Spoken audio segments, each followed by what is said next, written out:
What does it take to rise when the world, and even your own blood, casts you aside? Virginia, Kane knew the answer, though it cost her years of tears, scars, and a heart hardened by betrayal. Her story began in the shadow of a family that should have been her refuge, but became her crucible. Virginia grew up in the sprawling Kane estate, a place of opulence that masked a cold, calculating heart. The Kanes were a dynasty of wealth and influence, their names synonymous with power in the city of Eldridge. Her father, Marcus Kane, was a titan of industry, his word law.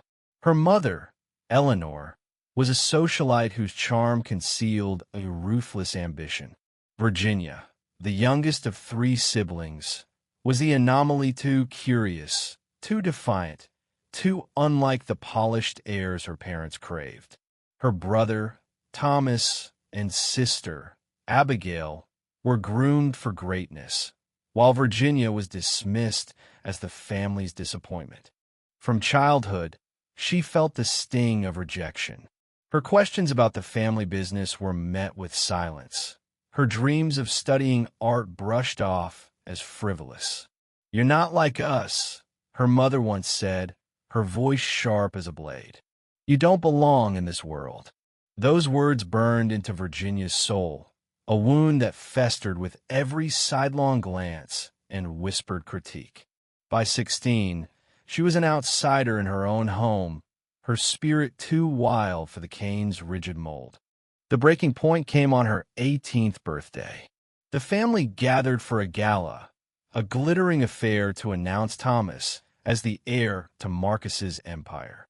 Virginia, dressed in a hand-me-down gown, stood at the edge of the ballroom, invisible to the guests. She overheard her father's conversation with a business partner. "Virginia? She's nothing. A liability. We'll send her away somewhere she can't embarrass us." Her heart shattered.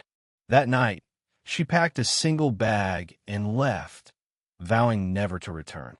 The streets of Eldridge were unforgiving. Virginia scraped by, working odd jobs, waitressing, cleaning, anything to survive. The city's underbelly was a far cry from the Kane estate, but it taught her resilience. She found solace in her art, sketching in a tattered notebook, her pencil capturing the pain she couldn't voice. Each stroke was a rebellion against the family that discarded her. Yet, the weight of their rejection clung to her, a shadow she couldn't outrun. One rainy night, as she huddled in a diner, sketching furiously, a stranger approached. Clara, an older woman with silver hair and sharp eyes, noticed Virginia's drawings. "You've got fire in those lines," she said, sliding into the booth. Clara was a former gallery owner, now retired, but her passion for art remained. She saw something in Virginia spark the Kanes had tried to extinguish. Clara offered her a deal, a room in her small apartment in exchange for helping catalog her collection. It was the first kindness Virginia had known in years. Under Clara's guidance, Virginia's talent flourished. She poured her pain into her work, creating pieces that were raw, haunting, and impossible to ignore.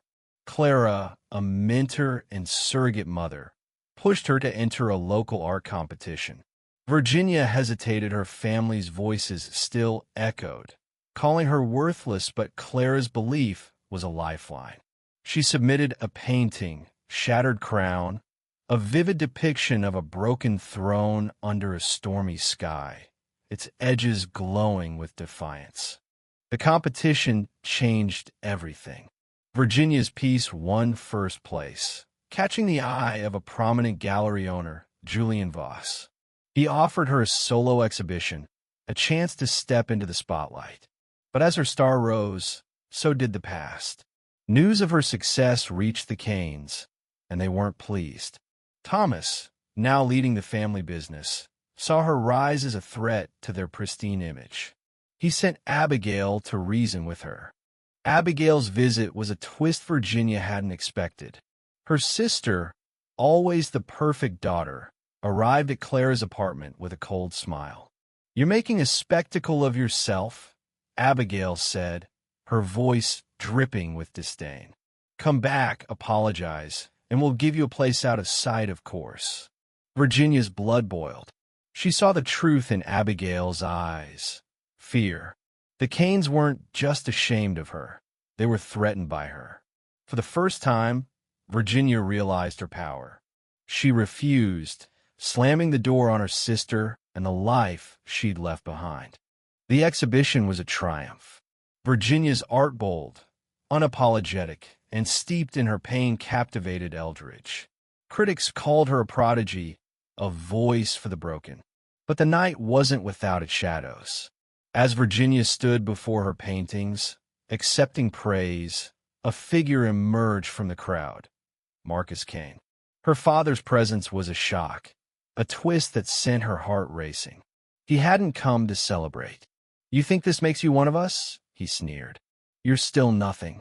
The room fell silent, all eyes on them. Virginia's hands trembled, but Clara's voice echoed her mind. "Your fire is your strength." She stepped forward, meeting her father's gaze. "I'm not nothing," she said, her voice steady. "I'm Virginia Kane, and I built this without you." The crowd erupted in applause, not for Marcus, but for her. In that moment, she reclaimed her name not as a burden, but as a badge of her survival. The aftermath was a whirlwind. Virginia's exhibition sold out, and her story spread, inspiring others who'd been cast aside. She used her earnings to fund scholarships for young artists from broken homes, a quiet rebellion against the Kanes' legacy. But the true turning point came months later, when Clara fell ill. As Virginia sat by her bedside, Clara revealed a secret. She'd known Marcus years ago, when he was just starting out. She'd seen his ambition curdle into cruelty and vowed to help anyone he hurt. Clara hadn't just saved Virginia. She'd been her silent ally against the Kanes all along. Clara's death was a blow, but it steeled Virginia's resolve. She opened her own gallery, naming it Shattered Crown in honor of her first masterpiece. It became a haven for misfits, a place where pain was transformed into beauty.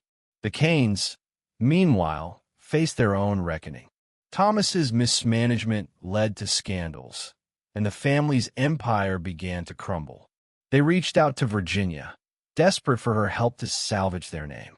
She refused, not out of spite, but because she'd built something greater, a legacy of her own. Years later, Virginia stood before a new painting, Dawn's Edge, a canvas of light breaking through darkness. It was her story, her triumph. She'd risen not despite her pain, but because of it. The family that betrayed her had faded into irrelevance, their power no match for her resilience. Virginia Kane, once rejected, had found glory not in wealth or status, but in the courage to be herself. Her story wasn't just about rising. It was about redefining what glory meant. For every soul who'd been told they were nothing, Virginia's art whispered a truth. You are enough. And in that truth, she found her peace.